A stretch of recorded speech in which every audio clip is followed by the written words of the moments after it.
Down to this level. So, anyway, what's the next one? And we get into these more heavily in the dance floor program too, by the way. Do I need to do this one?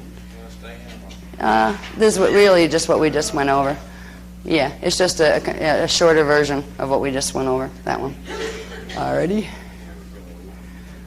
Oh, here we go. Okay. Now, coming down, let's start with the bottom. Yeah, coming down to earth again. Now, coming back down the stairway to heaven, all right, from the Akasha Aya to the Akasha A to the Akasha to the Veka worlds. Down here, we're back into the Veka system. Here's the Eka, well, yeah, the Eka inner system and then the Veka system. We're down here again in density 1. This is our 12-dimensional template. Now this little guy over here, here's another set of gates. This is showing you the galactic interface. All right, these are our universal gates, right? These are the galactic gate interfaces. What that looks like in terms of our local universe or our solar system. This is our solar system here. Now science, shows us that, okay, we have the sun and we have our planets lined up in order, but they don't show you the structure that they're actually moving on, the shields that are involved that hold the planets in orbit, literally, around the sun. This Cathara grid here, this little galactic one, is this one in this diagram. Our universal gate system here, our first 12 gates of the universal system, are these here. Now if you look here, we talked about the 311 connection, where universal gate 3 in the inner Eka worlds is the same place as our universal gate 11. That connection is up here. Now, see, there's the inner Eka universe. Now, if we look at this, this is like a cross-section of a bubble, of an Akasha-shaped, teardrop-shaped bubble, which represents the standing spherical scalar wave within which our entire universe exists. Our universe has a radial body around it, just like each of the density levels do. So we are in a big Akasha capsule, all right? It has, and you can look on your diagram, and we get into this more in the dance for programs as well. You can see the different levels of the primal light fields, density 1, this is density 1, you have like density 2, 3, 4, and we get into the primal light fields and the primal sound fields, then the radial body, the universal radial body, which has a layer of Ire, Mane, and Manu around it. And that's what creates the void space, the radial body capsule that separates each of the universes or density levels from the other. So this is actually a cross-section of what's taking place around our solar system plane. The gates interface this way, and the gate names, the universal gate names, are on there, and they're also the gate names that were here, right? So this that shows, one is in Orion, 2 is in Epsilon Eridanus, 3 is Earth, 4 is the Sun, 5, is Alcyone, etc. That's showing how they plug into the galactic plane here. Now on this you do see 2 4s. This is the density 3, or density 1 version that we call our Sun, Universal Stargate 4. What our scientists are just starting to figure out, and they don't quite know what it means yet, is that we are actually a binary star system. There is another, what they call a dark sun, because they've seen the effects of it. It's as if there is another sun. And there's some of the underground science stuff that's coming out from physicists and things that you don't hear a whole lot about, and it won't be in textbooks in school for sure for a while. But there is a twin sun to our sun. Our sun is called Sol, S-O-L, and the twin sun is called Rabizad. It's Tara's sun. It's Alcyone's actual sun, but you can't see it from this density because it's in the next density. But they are linked directly together. They share Universal Stargate 4. So that's why you see the 2 4s, all right? And here, it's Universal Stargate 3, Universal Stargate 4, and then 5, 6, 7, 8, 9, 10, 11, 12. Now right here in the center of the Eka universe, right between there 6 and 7 universal gates, that's the center point again. That's where the Amareya flame anchors into their system from way up above. In the same configuration that we saw before, the 12 Ruche pillars, they also anchor through each Cathara grid all the way down in the same configuration. So the Cathara grid itself is literally the map to understanding the underlying structure of all creation and of manifestation and demanifestation. Now, this at least starts to give us an idea of what all this means in terms of what we already know is there from what our science is teaching us and from what the Hubble has taken, spacecraft, Hubble thing has taken pictures of in outer space. It shows our gate alignments, and we've gone through those before when we listed the galactic gates going out. It shows a void space, which is the density 1 void. This is where science can send way out into outer space, and it can go way out past the seeming perceivable boundaries of our solar system. It can go way, way, way, way, way out into space, but it's going to boomerang back unless it goes through a gate or a lock.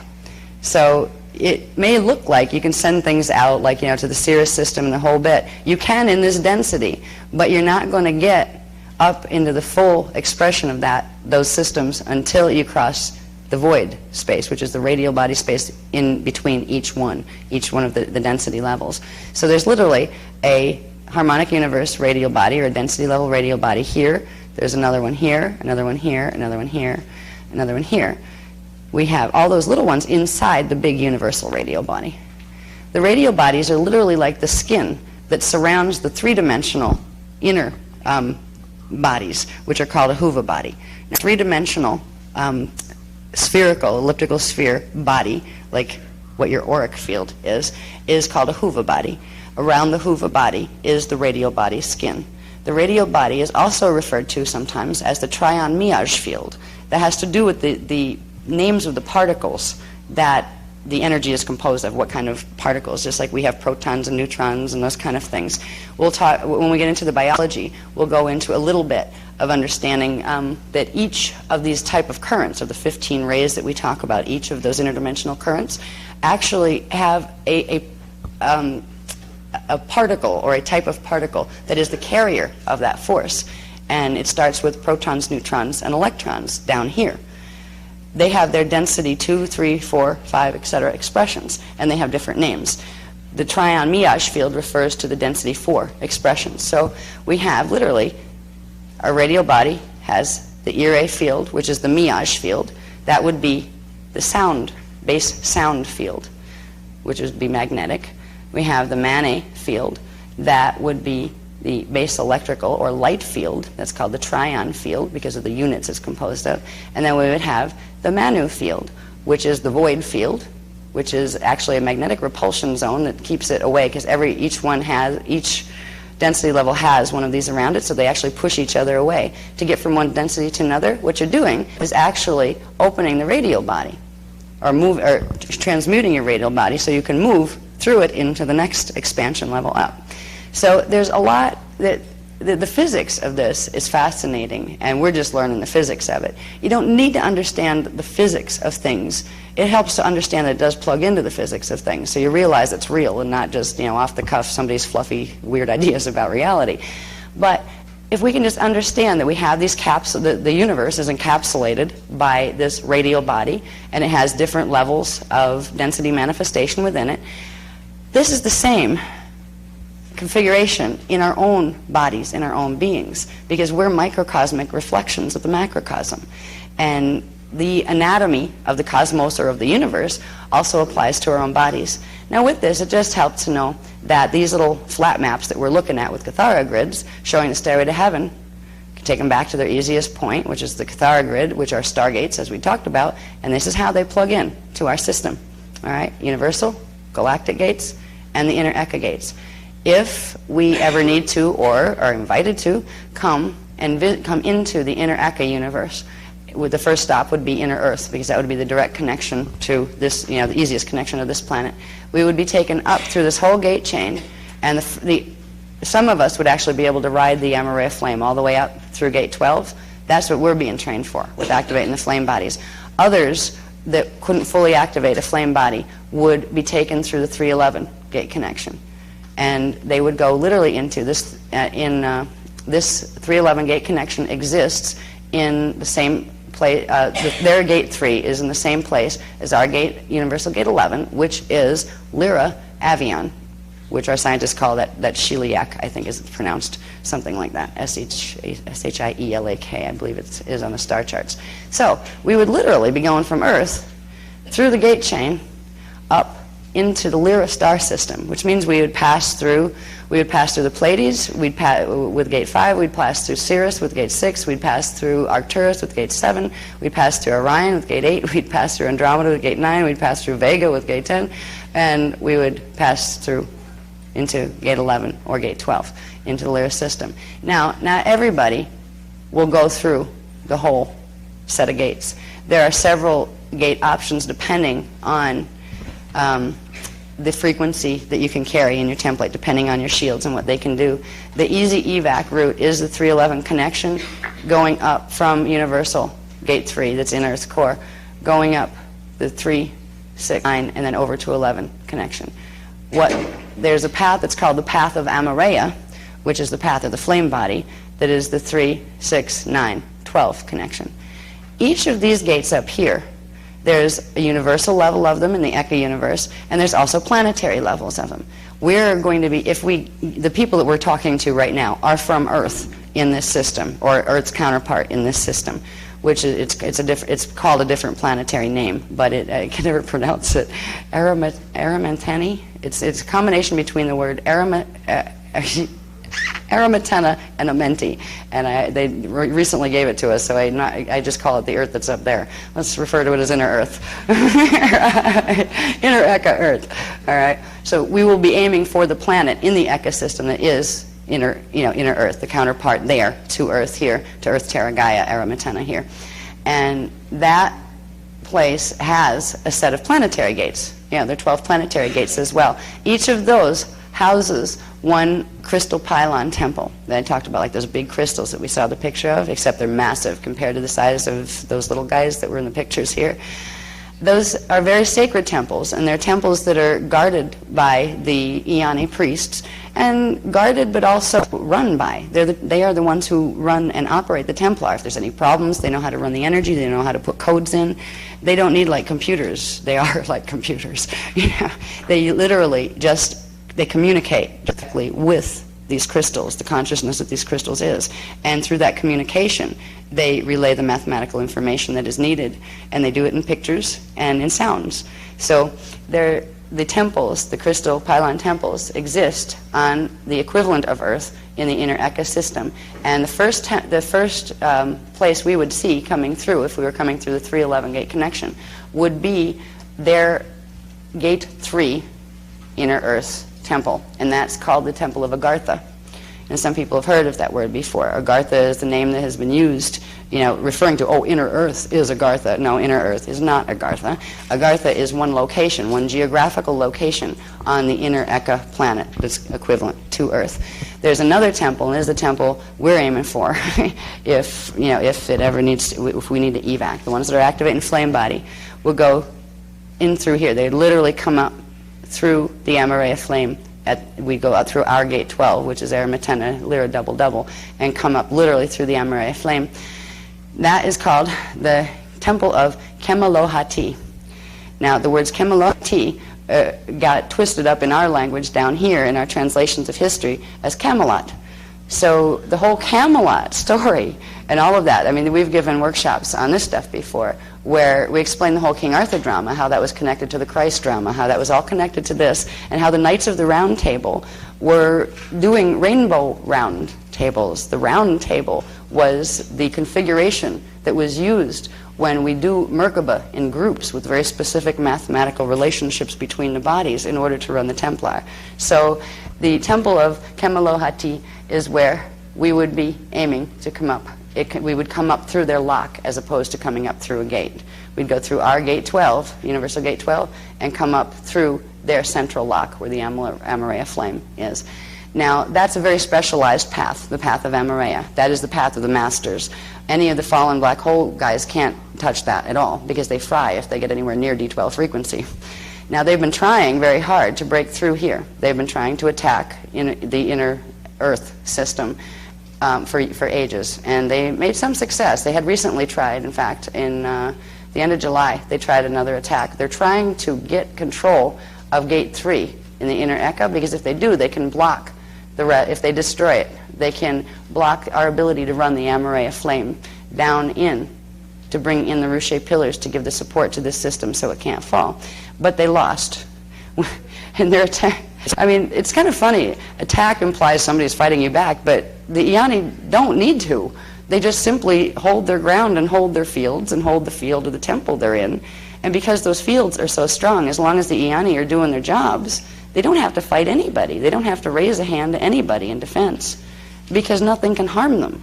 And as long as they know that, and they don't, and they remember that that's what they're there to do, it's kind of futile to attempt to attack them. But the guys from the black hole figure it's still worth a try.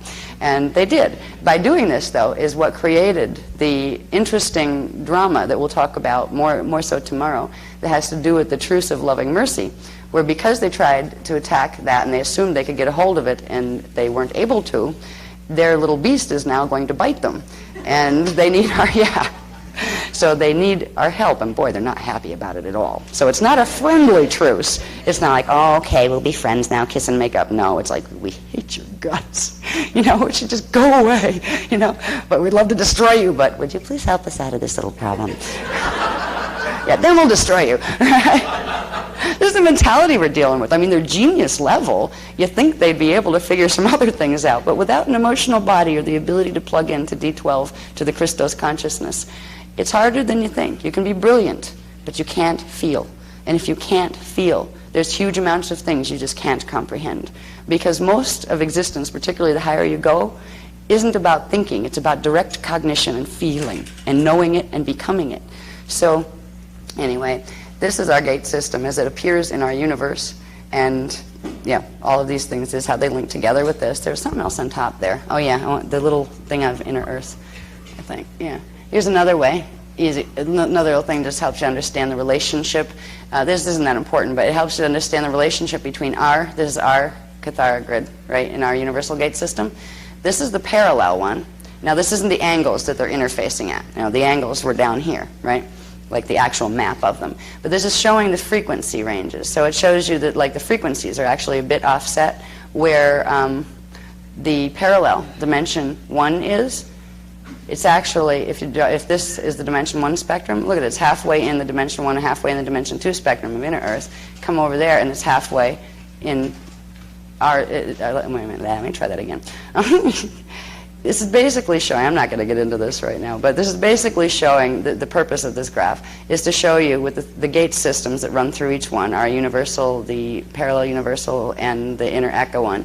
There's a frequency offset between each one of them. It also gets into angular rotation of particle spin, the angles upon which particles rotate, which has to do with the angle your Merkaba field is going to rotate in order to go through gates, and also has to do with literally the axis that your atoms and electrons and things spin on. So this is detail, again.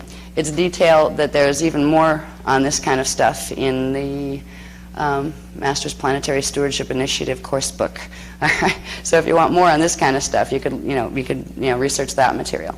But it's just there to show that this is another way of looking at the frequency offset. But here's the actual mapping. Here's how it looks in relation to the galactic plane, or the solar system plane as we know it, and here's how it looks on the maps. So basically, these are the maps that show us how we got down here in the first place, which also shows us how we can get back. And let's see, what's next? I want to get to anatomy. Oh yeah, this is the closer up one. It's a little easier to see. And again, it's just showing our universal gate system going up. The ecosystem, it's not, you can't see all of them. It's like it goes off the page, but you see their number, their gate 1, 2, this would be their gate 3. Their gate 4 would be over here, and that interfaces with the 11 gate in the parallel, our parallel system, because our parallel system will be over there. We're down here, that's the parallel dimensional system, that's our light field, and the parallel light field will be up this way on this diagram. And this is our galactic interface, okay? Somebody say something? Oh, okay. All right. Okay, next please. I don't think I need that one, do I? No, I'm not going to go through that one. No, that's not important for this. Yeah, we'll just put that one. And this brings it home just a little further, putting all little pieces together, where, again, that's the one we just looked at with our universal gates and our galactic gates, etc. And that's showing the gate locations again. Here is showing the gates on Earth, the gates and the Q sites, and I believe, can you move that up just a little, honey? Yeah, so I can see the bottom parts here.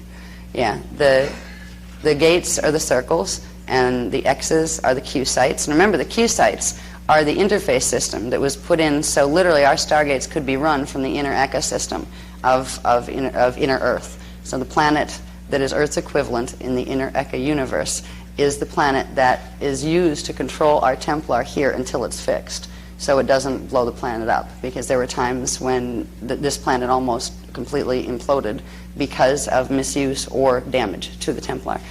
So we have the Q sites and the gate sites, and then where they're located. This is what it looks like technically. Now, this changes all the time. This is one of those little, from like a star map book, where they do the northern hemisphere and the southern hemisphere, and they show you where all the constellations are and all that stuff. And of course, it always changes. The times a year, that kind of thing. This is just like freeze framing one period of time, but showing you in which constellations you would find them. Now, it doesn't make a Cathara grid shape, right? It would be interesting. I've been tempted to, and we don't have the time right now, but to build a model, right, a three-dimensional model of an Akasha teardrop shape, right, and try to make the star maps out of that, knowing the positionings. It could be really interesting to take one of these and turn it into an Akasha shape, so you could actually see the curve, the universal curve, and how it fits into the thing. But this basically gives you the location. If you're a person, and I'm not one of these because my distance vision is terrible, but people that like to do the stargazing and they know and they can look up and name the constellations and things, you can, by knowing where these gates are in relation to those constellations, whatever time of year it is, if you can find the constellation, you can identify where the gate is. This might get interesting as we move along, because we may be seeing some activity of some sort here and there with the Emory Arc project, and also the flaming blue sword from hell coming through. I mean, I don't think we're going to see flaming blue swords from hell coming, flashing through the sky, coming down our gate system. But I get a feeling between now and probably between now and 2012, I think there's going to be some interesting activity in the sky, and other than wormwood coming in and that kind of thing that we may want to watch. So this was put in there just to kind of anchor it all, so you see where we went all the way up to the top, and then the stairway to heaven, then all the way back down. It brings us right back down through the star, back down to Earth. All right, they're all linked together, and it's all part of one huge cosmic system, and we're all a part of that. So that gets us through context. The next part is where our bodies fit in, really. I guess I'll do that one now. Okay, yeah, I'll do this now. I was tempted to do that later, but I guess I will. Yeah, we'll do it now. Okay, and since we found out where all that stuff is, where the heck are these black hole things? All right. Now, again, here's our universal Vecca map, right? This is our 12-dimensional system, our primal light field. This is our parallel 15-dimensional, the 12 dimensions of the 15-dimensional parallel system, and their parallel light fields. Now, this is the axis that our system runs on, right? This is the axis that the parallel system is running on. See these little X's that come through here? These are the axis interfaces of the wormholes, the wormhole systems. The original wormhole system was called Phantom Matrix, and Phantom Matrix had fallen from our system, from our 15-dimensional system, had fallen from up in this area, and it was allowed to remain open. That's the one that the founders' races decided they would allow to remain open to see if they could heal as much of it as possible. There were healing experiments done, one of which involved what was called a host matrix. A host matrix is where, let's say you have one group of beings, a race that fell, and you want to try to help it, which is called bioregenesis, regenerating the biotemplate so the consciousness can get back in body and not be twisted anymore, so you can heal the race. Well, there is another matrix that over here. Remember, this is us down here, okay? Here we are back into the Akasha Aya. That's the top one. This shows, first of all, where we are, all right? That's our little Vecca system down in there. This is our Akasha A, and that's our, that's our Akasha, that's our Akasha A, and this is the Akasha Aya. Over here, in a different Akasha A quadrant completely, there is another matrix, another set of 15-dimensional systems. that their races decided they would try to help, and they offered to take some of the ones who had fallen from the black hole, the phantom black hole here, over to bioregenerate them in their matrix. And it was allowed, and when that occurred, they were warned not to do certain things, that it wouldn't work, it wouldn't heal, it would potentially damage their race and make something bad happen there. And they didn't listen, and they decided to try it anyway. And this is where the Wisudeks became involved. This over here is the Wisudek black hole system. They took beings, these weren't fallen to begin with, they took beings from our fallen matrix to try to heal them, and they hosted them in to their galactic template, which means they had to put some of our coding, for our mathematical coding for our matrix, into their matrix in order to have something that was alive in this matrix be able to be alive in that matrix. They hosted them in, and they tried several types of hybridization experiments with their own races, trying to regenerate the fallen ones. But what happened instead is it backfired, and it degenerated theirs, and it turned them into progressively more warring type beings until they imploded their own system, imploded part of their own system, and they created their black hole. What they did from that point on was they began to take the coding, partially from our matrix, partially from theirs, and they forced the templates, they began to force the templates together. They began to plug into phantom matrix by using the mathematical codings that they got from here in the first place to have this race come over. They began to use those to create an artificial bond, to literally take part of this template that was fallen, part of the partially fallen template from phantom, and create a new template, a new creation. They were trying to create, literally, a new cosmic structure. They were going to create their own cosmic shield. They were going to be masters of the universe. And that mathematical program was called the Metatronic bond. It's a base 8 reverse Metatronic system. They're aiming to make it a base 11.5 reverse system. We'll get into Metatron a little bit more tomorrow, where that name comes from. Because once upon a time, it was an entity that was working with the healing experiments, and it was part of the races that fell in our time matrix. They were out of that family of consciousness, and several experiments were done to try to, by the Metatron collective. It is a collective of consciousness in, I believe it was in it was in the triadic level of the primal sound fields. And when it lost part of its own consciousness to the fall in our matrix, it sent more portions of itself in to try to help and to try to assist them. Also sent portions of itself over here to try to assist the ones that were being bioregenerated, and it got so many parts of itself down into manifestation in the fallen systems that the entity itself fell.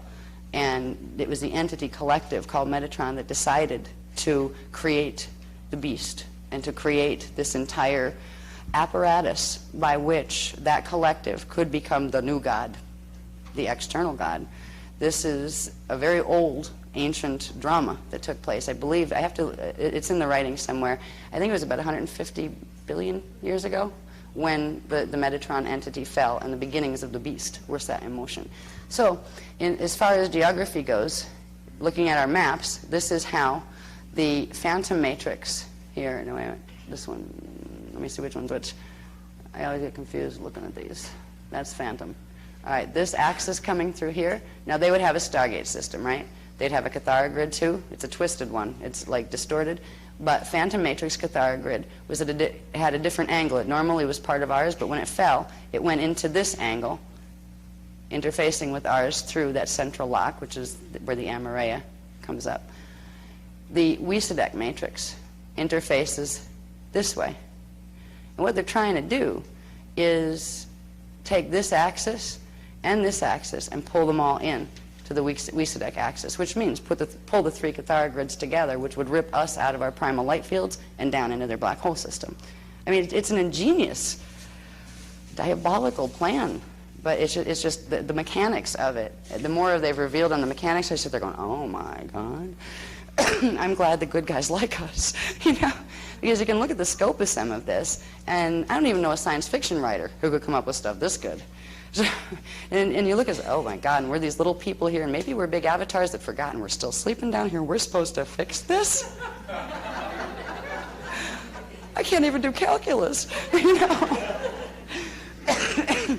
Fortunately, we have a lot of friends in high places that are holding the knowledge for us until we can get the knowledge back in our bodies. We have what we need, and we're being given what we need to remember the most important things, which comes down to what are our bodies? How do our flame bodies, what are our flame bodies? How do they plug into all of this? How do our bodies, our beings, plug in to this massive universal structure?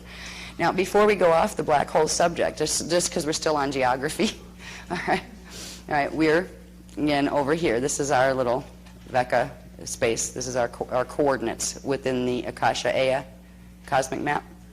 This is the Wisadek black hole system right in there. And they're interfacing at these angles with us and with parallel.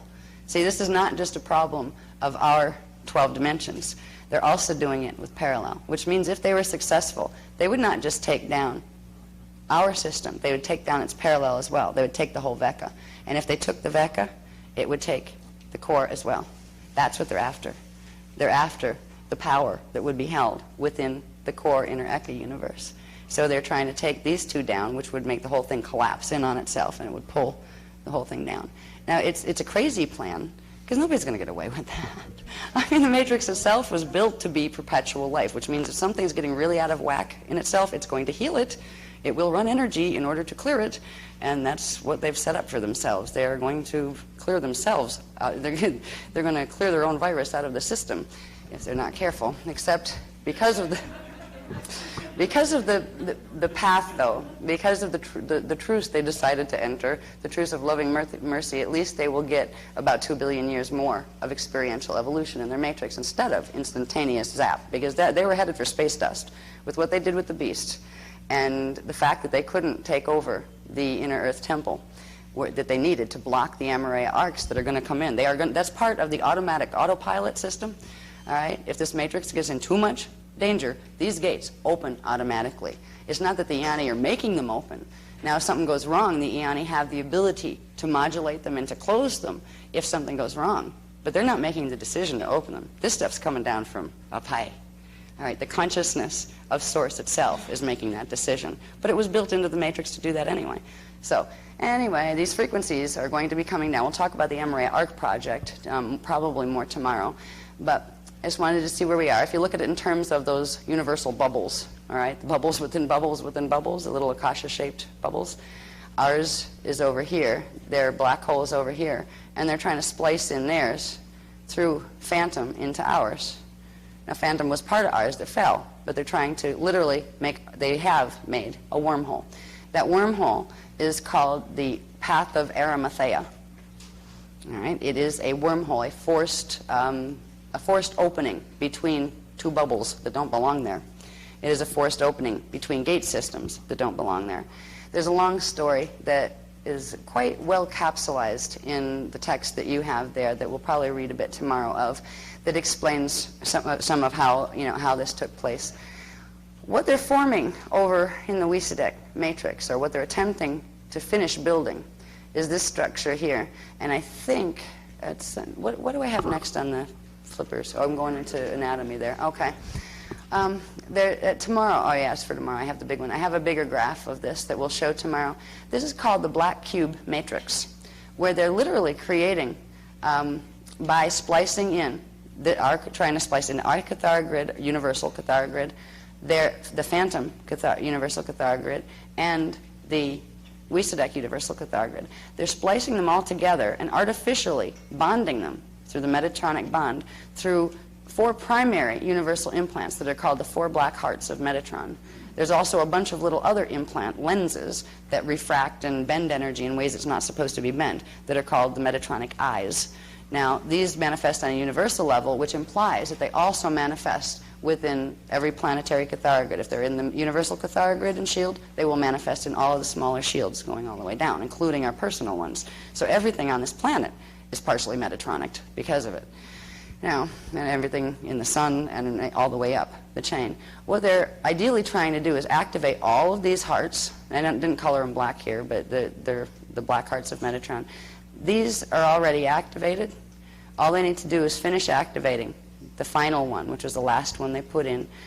This is the one that connects directly into our Earth system.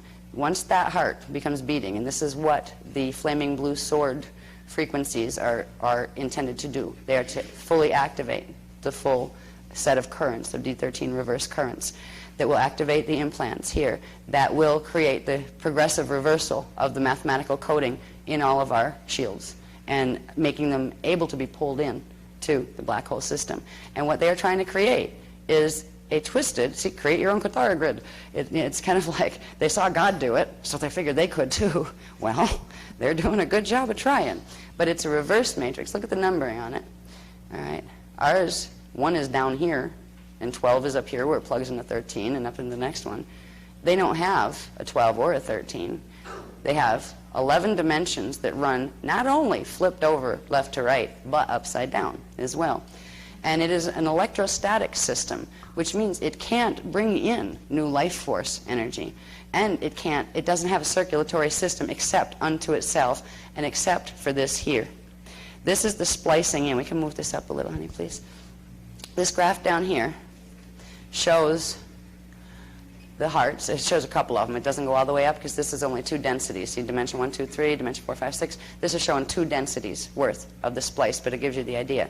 Here's 1 black heart implant in density 1, 1 density 2. It's forcing a bond between their frequency bands and the frequency bands of phantom that are connected to the frequency bands of our system. Now, this is the heart that they're trying to activate now, the final density. If they do that, the whole series of the black heart implants come fully awake. The beast fully wakes up from the sword. And that is when the whole apparatus is set in motion, where wormwood comes up to make things turn this way, and that makes things turn this way, and it flips it over and pulls it all down, which we'll talk about more tomorrow. It's a bit technical as far as what exactly are they trying to do? This is where you get to see how the incredible, twisted, but incredibly genius-level creativity that was involved with this program. These are master scientists to figure any of this out. Our scientists look like, babies compared. I was thinking of littering idiots, but I didn't want to insult anyone, Yeah, because if I were going to be anything besides what I am, I probably would have become a scientist. So I have nothing against scientists at all. But anyway, now this is beginning to show us some things that we're going to see also in relation to our personal bodies. But this is showing a bit on the universal level, where this would be, on this side, the natural structure of the radial bodies that surround each harmonic universe. All right? There's a specific structure of radial body. You have your Huva body inside, and then you have a field of what is called the Eros energy, and then you have the Miage field, which is the sound field on the inside, the Trion field, the light field on the outside, and then outside of that you have what's called the Rheon field, or the Manu field, void, that is the skin around it. That's the normal structure of a radial body. What the beast mess does, or the black heart implants do, is they create an artificial electrostatic field. Now, if these fields were acting normally, there would be open passage. There's a little, like a set of seals here, or crystal seals, that open and close, that allow frequency and energy and consciousness to pass between densities. That's what ascension would be. It creates this apparatus of the implants, as they work in the planetary bodies, in the universal body, and in our own bodies, creates an artificial electrostatic field in various parts of the radial body, which blocks the natural flow of frequency, and it blocks the ability to fully move things through stargates from one density level to another. It inverts the Trion Miage field, putting the magnetic sound field on the outside with the light field on the inside. And what that does is create a sucking field, and it shuts off the Manu field completely. So it doesn't have a void field around it. It has a magnetic sound field on the outside of the part of our planetary and universal radial body has this problem now. Part of it's functioning this way, the twisted way, part of it's functioning the natural way. But what this does is create an energy-sucking vehicle. Base magnetic Ire frequency, which is the drawing in frequency.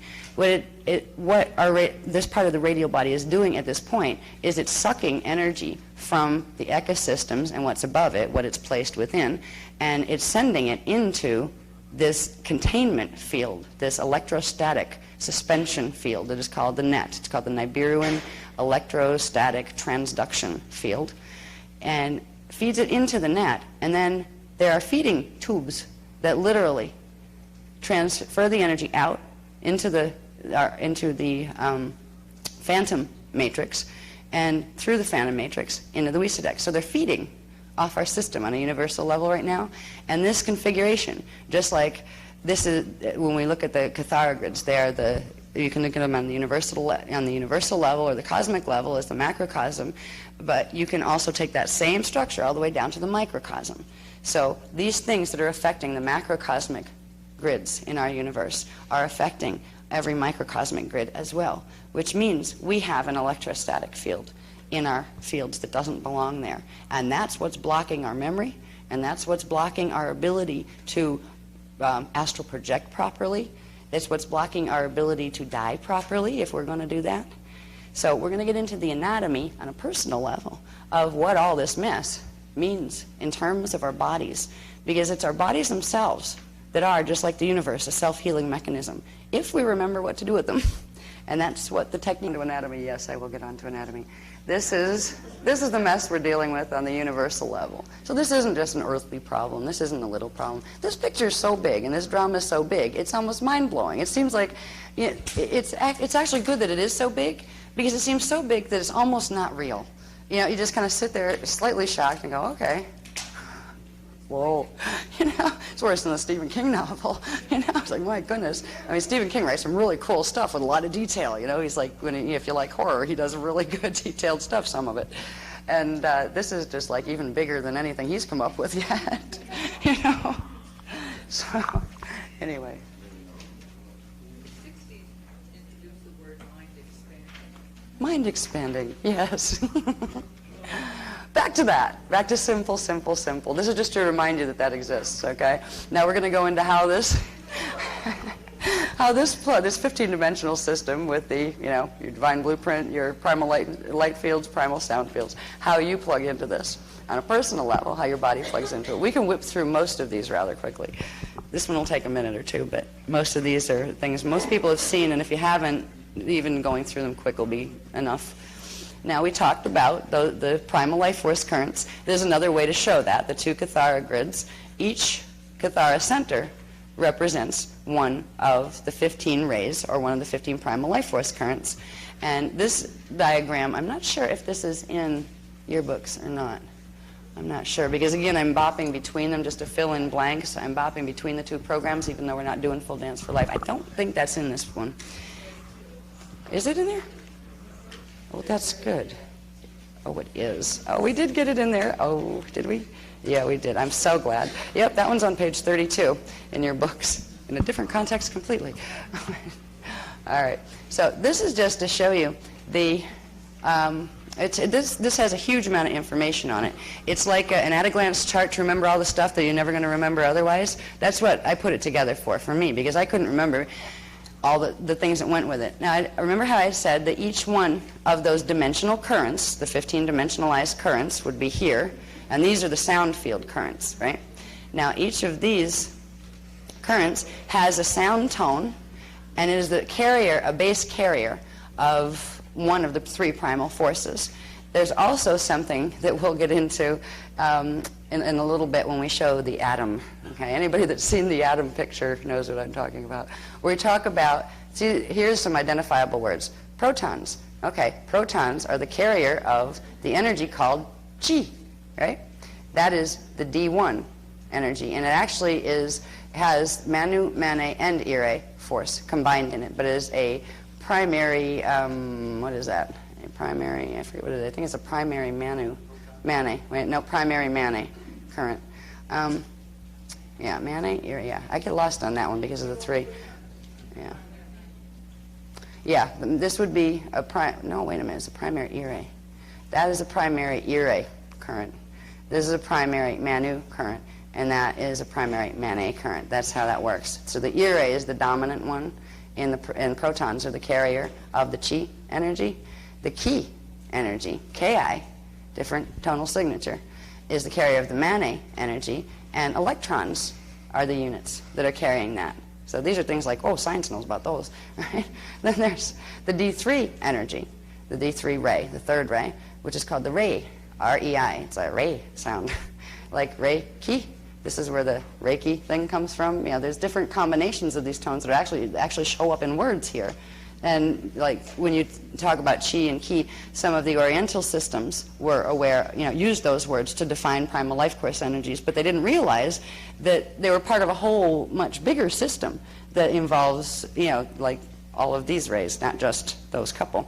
So here we have the D3 frequencies, or the third ray, which is called the ray.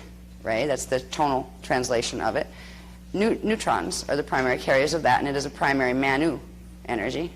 Now you go up to density 2. These are the density 2 currents, dimension 4, 5, and 6 currents, or rays.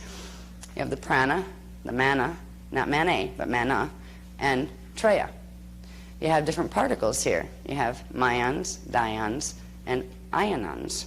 Ionons are density 2 neutrons. Dions are density 2 electrons. And myons are density 2 protons. See how this works going all the way up? Now we have, again, up here, we'd have density 3, D9, 8, and 7 current, the Yana, the Maya, and the Mira. Yana, Maya, Mira. All right. These are called rayons, which are density 3 neutrons. All right. The dimension 8 current is the Maya. These are called ectrons, bless you, which are density 3 electrons.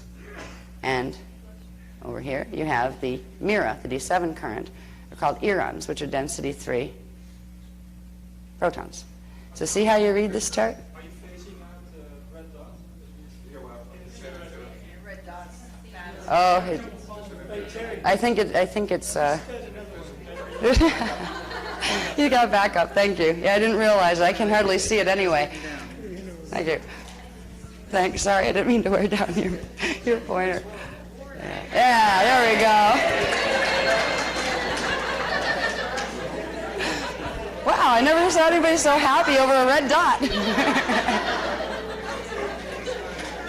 And the crowd cheers. Red dot comes on board. No.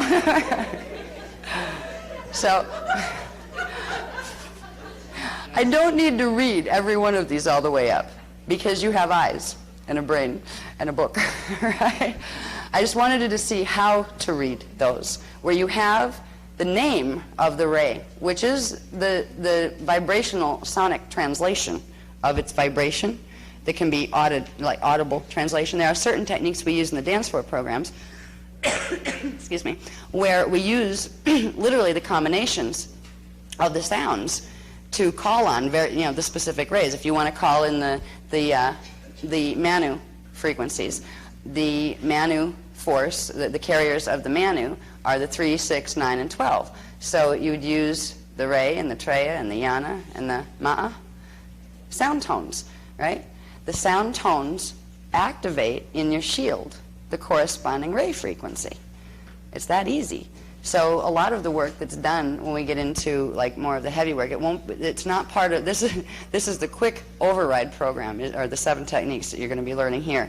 People that want to fill in frequencies and make it all happen faster, that want to get involved with the dance floor programs that do the VECA codes, or we work with VECA codes. We do the symbol inductions with the tones, and it's progressively activating more and more of the scalar waves in your shields.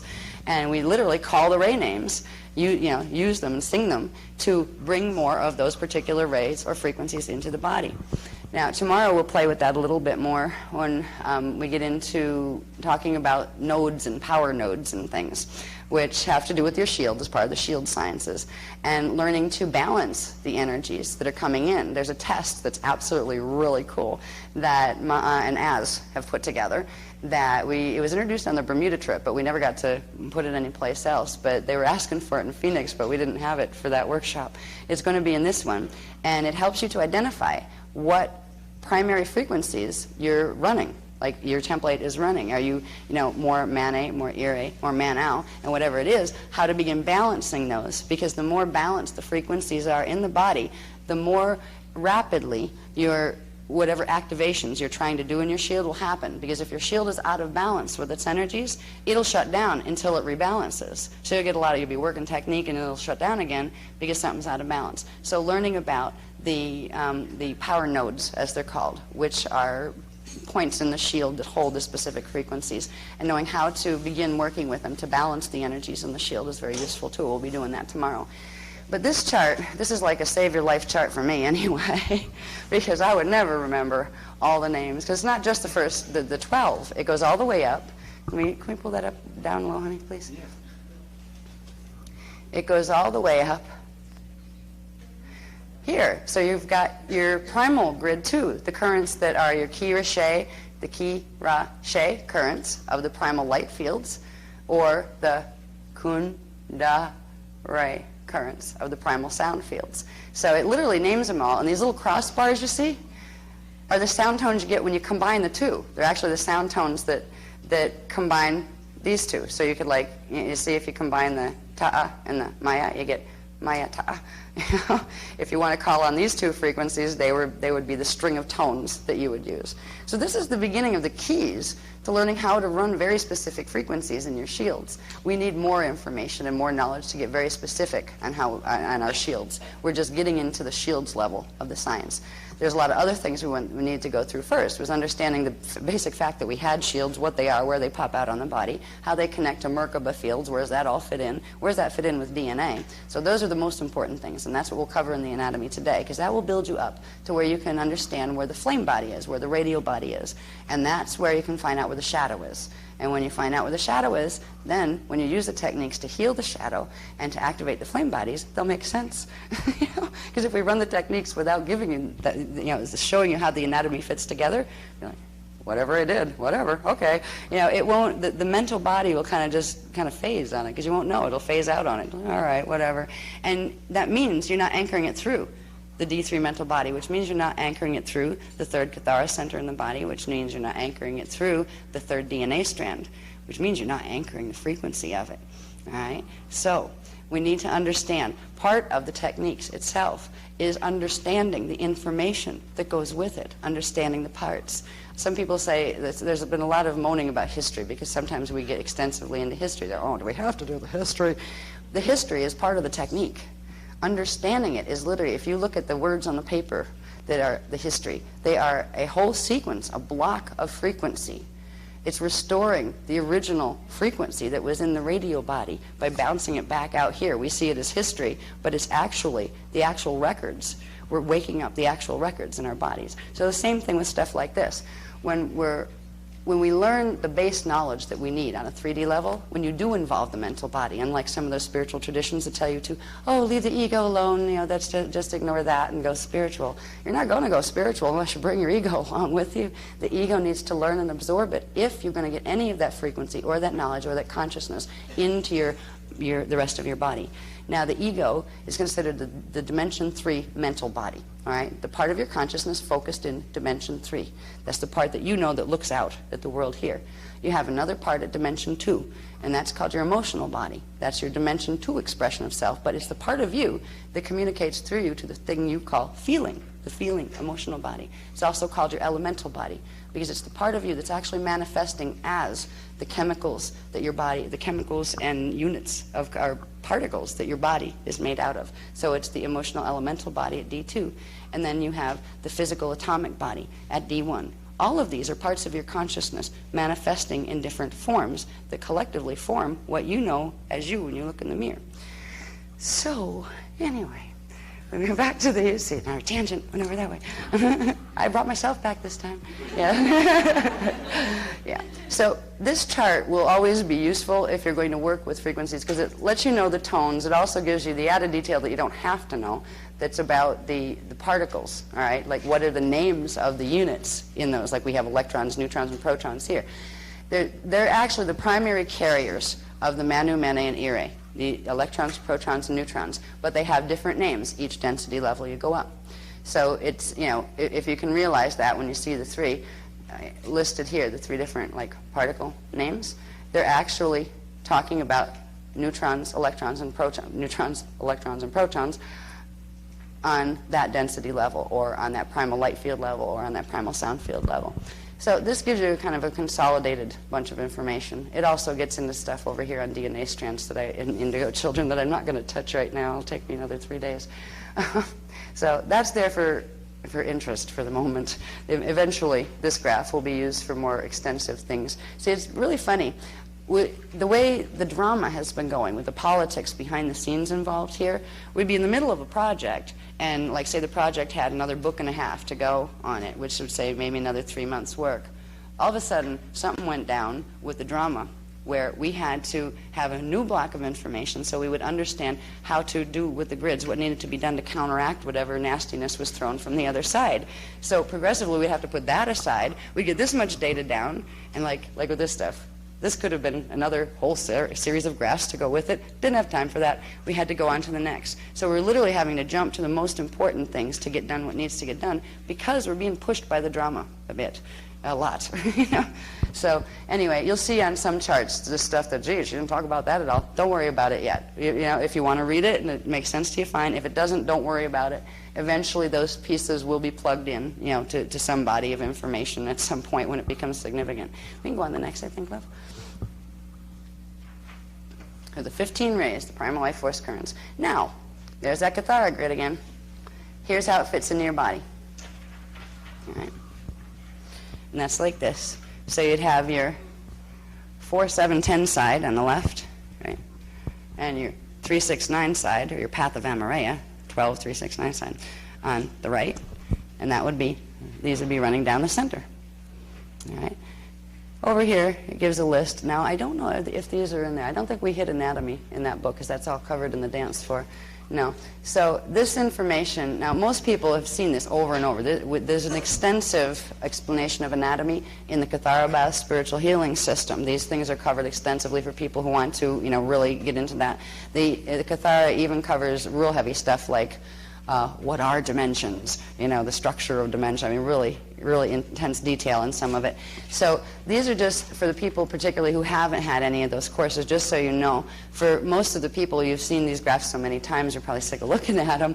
But if you're new, just understand, you don't have to have all this memorized. But for now, it's just helpful to know that you've got this. This is your core template as it manifests in the body form itself.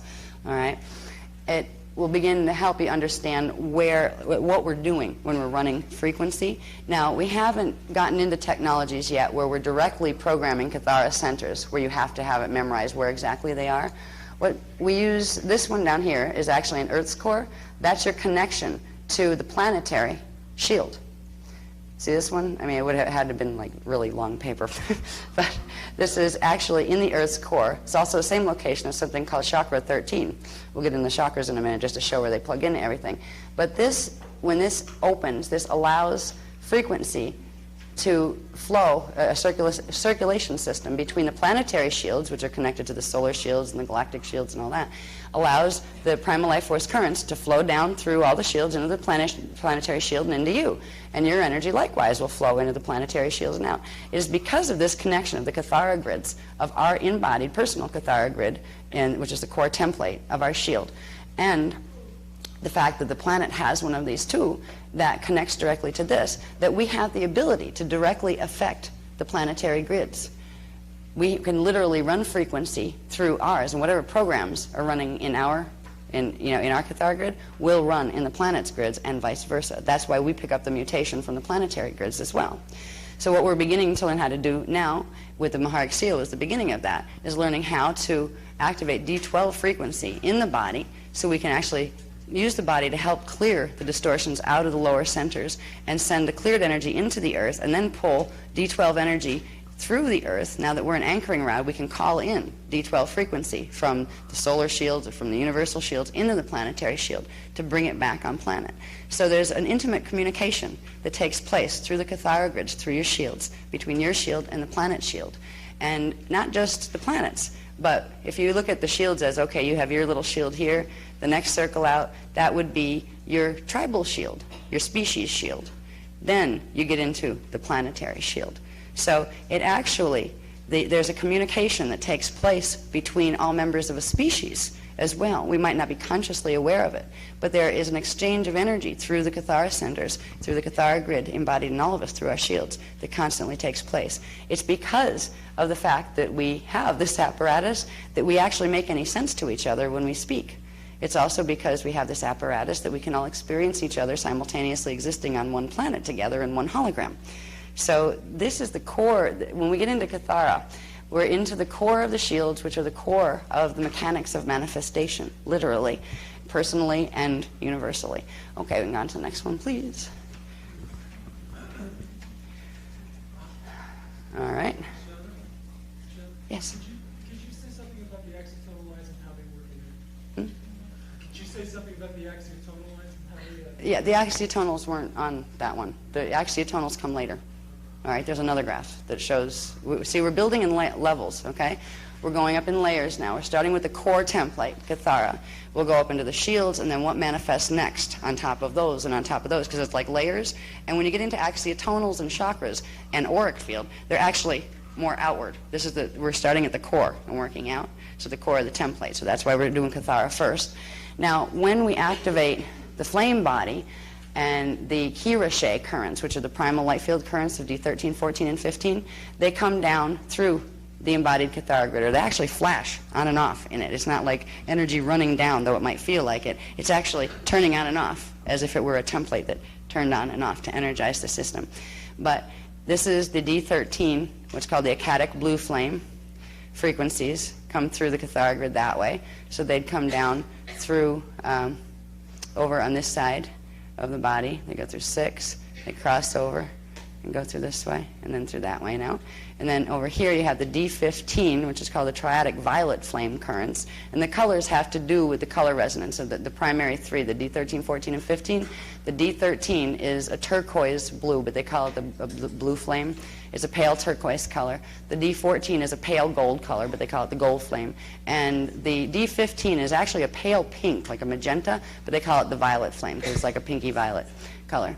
So when these frequencies turn on in the body, and this is after you get your D12 frequency, because you have to have D12 Maharic frequency activated before you can run the D13, 14, and 15 primal light currents. But once you do, this is a configuration that begins to beam on in your body, where actually you're getting energized, like little zaps of cosmic B12, in your system, entering your system. And it's run and regulated through your Maharic shield, which means through your avatar level of consciousness. So you're not going to blow yourself up with it or anything or get too much energy, because your own consciousness on the D12 level knows how much frequency the shields can hold and how much it can't, and it will regulate that. The shields are self-regulating in that regard, where when you're working with the D12 base system, you can't cause harm to yourself like you can with other Kundalini activations that are playing with the lower energies and they don't know what they're connected to and they're not running them on a D12, on a base 12. You can hurt yourself with those. With these, as long as, I don't even think you can. I was going to say, is there anything you could actually do to hurt yourself with this stuff? And in terms of, with frequency, no, because you won't be able to run more than what your system can handle. The only way you could hurt yourself is like if you decide you want to like run away from your whole life and go like meditate from now until eternity in a little cave someplace. That's not going to help you. So you can hurt yourself in those ways with the material, but you're not going to harm yourself. Yes. What's the difference in a Sean between if you bring enough in, if you bring so much in, your body can't handle it, and the compassion where you said you're not bringing in too much? The compaction can't happen when you're running the Maharic current. All right? Like you can't harm yourself and bring in out of sequence current or too much current as long as you're running it with the D12, activating your Maharic shield. Now, people are getting molecular compaction here, which is crushing their templates. They're getting bursts of frequency. Like, say, if you want to take an acid trip because it'll give you a nice little chemical out there where you think you had a spiritual experience, what you're doing is bringing in frequency from D4 or D5, crashing it down into your templates in D1, 2, and 3, and the templates aren't activated enough to handle it. So that's where you get molecular compaction from higher frequency coming in when the lower frequency, when the lower templates are not running on base 12. But as soon as you begin working, all the techniques start with running the Maharic current. And because of that, it opens the base 12 subharmonics in all the dimensions so you can't hurt yourself. That's the difference. That's why anybody that's teaching stuff out there that is not teaching you Maharic seal is teaching you how to play with fire. And you can hurt yourself with it. And if they're not teaching you Maharic Seal, it's either A, because they don't remember yet and they don't know about it yet, or B, because they don't want you to know about it. And that's usually the case of systems that, at this point, that they are not teaching anything about this. Oh, you don't. I remember one lady saying to me, bless her, just, oh, I don't need a Maharic Seal. You don't need a Maharic Seal. You mean you don't need your own avatar identity awake in your body? You don't, I mean, a Maharic Seal isn't as if it's something that you can go in a store and pick up and buy. Oh, I want one of those, it'll match my couch. It's not like that. It's part of your organic anatomy. It's like saying, oh, I don't need my left foot, you know? But anyway, the D12 currents are what, when you're running Maharic Seal and the D12 currents, they are what protect you from having, when you're running higher currents than that, from when you start to bring in those interdimensional currents, they are protecting you from them being used in the wrong way. You might not have the conscious knowledge to know exactly what to combine with what or how fast to bring what in. But if you're running it on Maharic current, it means you're running it on your own Christos consciousness frequency. So that Christos consciousness will regulate whatever the other frequencies are doing to the natural divine blueprint in the template, so you can't harm yourself with them. Same with flame body activation. We could probably blow ourselves up very, very quickly, like talk about vaporize, if we were trying to do this type of stuff without D12 frequency. But you couldn't activate a flame body anyway without D12 frequency or higher. So anyway, that's what it will look like when we start working with the primal light field around us. People have different the templates of humans, which are base 12 with 12 strand capacity, which means a human template can hold 12 dimensions of consciousness. There's another, the original larger human, the Orifeme Indigo child, can hold 24 to 48 sets of frequency, which means more than just one time matrix's worth. When you're dealing with an indigo imprint that has 24 to 48 strand capacity compared to a human 12 strand capacity, it simply means the humans would be able to run less of this. It would flash on less. You could run subharmonics of it, which means you couldn't run a full D13, 14, or 15 current through your body because you only have 12 strand capacity and it would blow up the template. But you can run subharmonics, which means activate the radial body levels in each of the lower densities from 1 through 12. Now, with indigos, they actually can, and this is the only reason indigos are on the planet. They're a species of human. They were the original 24 to 48 strand humans that the 12 strand human template was created from. So they're kind of like the elder race humans. They're put on this planet. They are in complete universal service contracts. Indigos, what they call them, types 1 and types 2. They are here to run the full spectrum of these currents if they can get their DNA activated. That's the challenge, because they come in and they go to sleep just like everybody else and have to wake up and struggle to try to remember who they are and everything just like anyone else. So most of the people that show up at these workshops, because of the frequency that these workshops actually carry themselves, are indigos. Most people are. I mean, I know a lot of people say, oh, am I one? Can you tell me if I'm one? It gets to a point where you can tell you if you're one. And it doesn't matter if you are one or if you're not. And it doesn't even matter if you're not even fully human, if you're, like part reptilian or something. There's a lot of lovely reptilian people walking around in human bodies out there. Not all the reptilians are negative. Not all of the Anunnaki are negative. Yeah. Most of the Omicron are not friendly. The Omicron are the dragon moths, by the way. Most people don't realize there's a difference between Omicron draconian and reptilian. They are two different species. Omicron are a base dragon moth type thing, which is like a combined reptile insect thing. They are the dracs, the nasty dracs that most of what they're doing, the reptiles get blamed for. All right, especially by David Icke. I mean, a lot of what he's dealing with in his books, he's revealing stuff about Omicron, but he thinks they're a reptilian strain, but they're not. The reptilian strains are called Odedicron. There are some of them that got messed up with the Omicron, but there are a bunch of them that have been waiting for the last 250 billion years to get out of Phantom, and they fell by accident because they were stuck on one of the planets or the stargates that fell into Phantom Matrix. So it doesn't matter who you are sitting in a workshop, one of these workshops. You have the potential, everybody has a little bit different potential of how much of what you can activate in your system. A person who has reptilian coding will have some problems activating a full, they will not be able to run a key Riche frequency like an indigo could. But that doesn't mean that they're lesser or less valuable. They're still precious and needed on this planet. So it doesn't matter.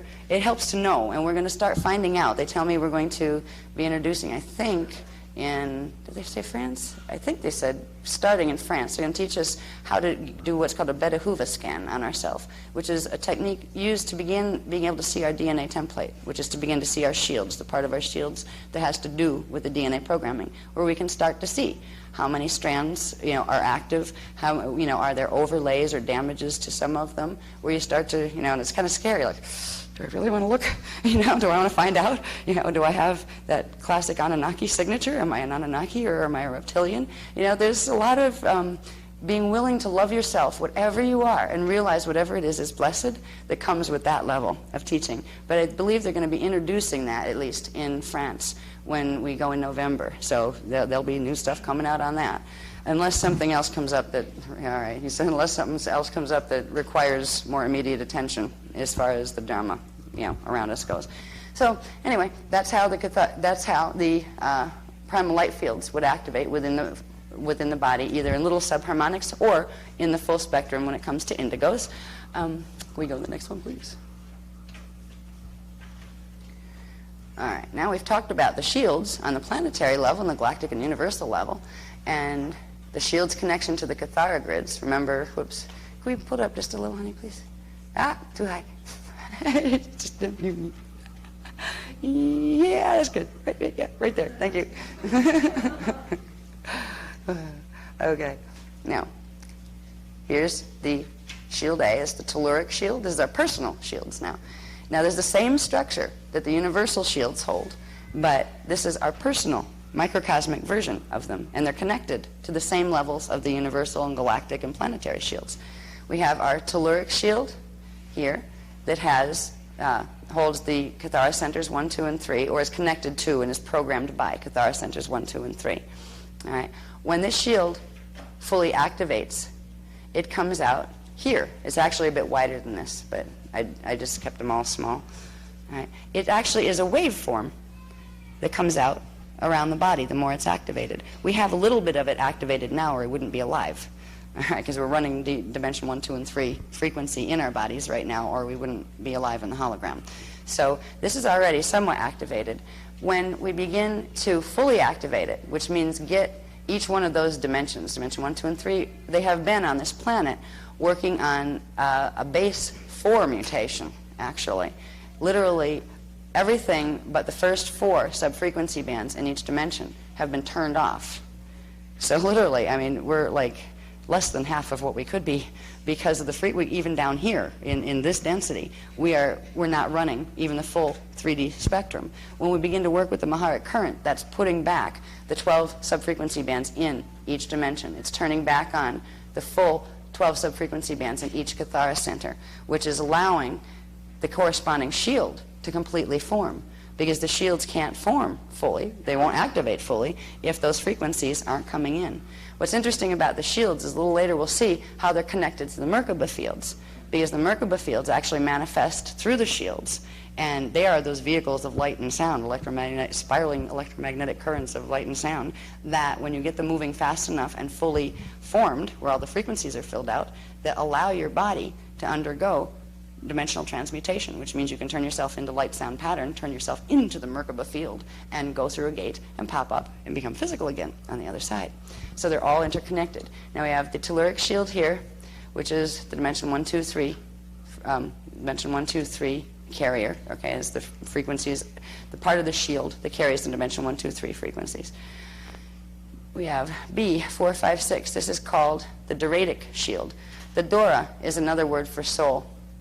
All right, so Doratic means of the Dora, which means of the soul, or the soul shield, but we call it the Doratic shield. The Doratic shield is, please, up here, when it's activated, when we get the dimension 4, 5, and 6 frequencies running in the body, it is a waveform that generates out here around the body. And they're spiraling waveforms, like they do this. They spin, the shields spin. One spins in counterclockwise and the other spins in clockwise direction. So they have a spin to them, the counter spins to them. And this is where the diuretic shield manifests when it's activated in the body. Now, the next one is the toric shield, which refers to the oversoul shield, or the dimension 7, 8, and 9 aspect of self. That would be this one. This one is up here when it activates. Can we pull that down just a little, please, honey? I'm sorry. Here we go. Okay, this is where, and this is, you think of those old paintings with halos and things. All right, this is where the halos came from. I'll show you where the clouds below the feet came from in a minute. And there's other ones that get into extreme activations of the four root-shaped pillars within the body, where it actually creates the configuration of the wings. So the symbolism of the angelic form and the halos and all those religious things, it was all put in code here. And that still applies. So we're all getting our wings back and our halos back. Now, the cloud below the feet is the Maharic shield. This is the thing, when we run the Maharic seal, we activate the Maharic shield. Now, this one holds all the coding of all the others. In other words, it holds the mathematics of its own pattern for dimension 10, 11, and 12, but it also holds all of the mathematics for all of the others. So if there's any damage done to any of these, that means if there's any damage done to any of these centers and this shield have the ability, if you activate it, to run the whole spectrum back up, to put back what was originally in the divine blueprint. This is the shield that connects with it's your Christos shield, your Maharic shield. It is your 12-dimensional pre-matter divine blueprint. And the frequencies that release, the D10, 11, and 12 frequencies that release, particularly the 12, which is the full, gives you the full spectrum. That is the carrier wave that's needed to run into the body any of the higher frequencies of the primal light and sound fields. So when we activate Maharic shield, what we're doing is we're activating the shield down here. We're temporarily sending bursts of energy down. It will temporarily trigger partial activation of the outside parts of it, the outside parts that correspond to these dimensions. We can't fully hold yet in the body because there's a main vertical current energy that runs up and down the body that if you tried to run full D12 frequency, the full spectrum, in it right now, you'd blow yourself up, and the shields won't let that happen. They just won't work that way. But we're activating the outer portions, which is pulling up a pillar of energy around the body and in the biofield that creates a D12 frequency barrier from anything coming in that would harm you. So it means energy coming at you from the black hole system or from the environment, it will begin to help transmute it. It won't stop it from passing through you. It will just transmute it and set it back to its original divine blueprint order, whatever it was, whatever frequency was coming in. If it's a twisted frequency, it will set it back to the original universal because remember, the Maharic shield is connected to the universal Maharic shield, which means it holds for everything in this time matrix. The original imprint that it was created by God to hold is always held eternally within that liquid light field. So when you're running this current, it's actually setting a field of that, bringing it here, helping to anchor it here. So it's helping to transmute things and put them back to their own divine right order. When we get into major Kundalini activations and things, which the flame body activations are, but they're still gentle because they're not done out of sequence and they're running on the Maharic current, progressively we're not only going to have the pillar up around us, but that central column in the body is going to progressively expand. Right now it's a very thin little like pencil line of energy running up the body. When we do the ordinations, this is the help that's being done. Your avatar transmits to us a burst of D12 frequency with your signature on it, not ours. And it's put in a buffer so you don't pick up any of our frequency. And it's transmitted to you, and like different ordinations put it in different spots, to literally bring in to more activation within the central vertical current, because you can run this yourself, but it's giving you a jump start in being able to start running the D12 frequencies. The regent level ordination begins the process of activating a little thin subharmonic frequency of D12 all the way up the main vertical column. That is aligning you directly with a live open line of frequency to your Christos. That will stay open after a regent ordination. That's why we always say with those, well, they're permanent. You can decide you don't want to ever do anything with this work again, but just know that you've just, opened the conduit between you and your Christos self and your pre-matter template. And you and your Christos level of self are going to hopefully have to work that out together. You don't have to listen to us, but if you try to do anything, like if you want to become a Satanist or anything like that, where you're like, doing nasty stuff with energy and stuff, that frequency is going to have a problem with the frequencies of the negative things you would try to do, and it will cause you feedback in your field, and it will be hard to handle the frequency. But as long as you have a desire to work with your Christos, and if you get the level 3 Regent ordination, it begins to open up the inner pillar, where you have a tiny little stream of pale silver liquid light that will run in your main vertical current thereafter. You still have to work to get your Maharic seal on the outside to stay up, because you energize it, you activate the shield by using a technique, and that will come, and that will stay up for a little while. But because the planetary grids aren't supporting it right now, because most of them are in reversal, the grids are 2/3 reversed on this planet, we have to keep manually resetting it and bringing the seal back up. And that's what people that have been working with this work for the last 2 or 3 years have been doing. Maharic seal every day, okay, to bring it up. Because it's your protection field, but it's also your acceleration field. The more frequency, D12 frequency, Christos frequency, your own, that you bring into your body, the more you are activating, more quickly, you are activating the DNA template and the shields, and the more you will get of your consciousness into your body. And it doesn't happen overnight. Oh, wow, I did a Maharic shield. I'm a Christ-conscious, fully conscious being right now. I have 12 strands activated. No, they're usually Ruby Order Anunnaki workshops that tell you that. Last time I heard they're doing the 13th strand activation. Yeah, right. Anyway, won't go into that. But the shields, understanding that you have these waveforms that literally manifest through the Cathara grid. The Cathara grid holds the program for them, but when they activate, they manifest in various biological regions, regions of your body. And they're not just sticking out around your body, they're actually permeating those areas of the body.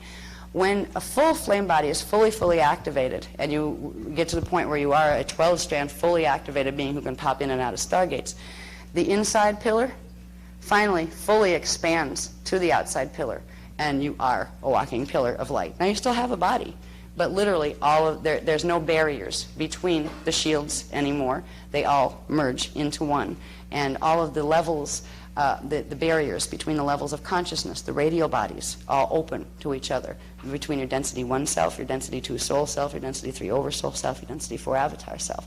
So it is a process of becoming a pillar of light, and sound. All right. Next, please. Just logistics. That's 20 minutes away to 5:30, which is the ideal point to make a break for comfort and stuff. Okay. And are we going to do techniques before the break or not? Yeah, we could. Yeah. 1 and 2, right? Yeah, because they go together. It's up to you, but it's 10 minutes after the break, we should break. Okay, so 20 minutes. But would it take about 10 minutes to run those two? They're the shorter ones, aren't they? Yeah? Okay, so I can do this for 10 more minutes then. All right. We're going to do this. We're going to do anatomy for 10 more minutes. Then we're going to go into techniques 1 and 2, because we have 7 techniques. Yeah. Okay, we were going to do it. We were going to go in 20 minutes, if you can. I mean, we could do it now and come back and do that. Do you want to break now or in 20 minutes? Now? Okay. All right. There's enough. It's almost like this side said, we'll start. This side said, now. All right. 20.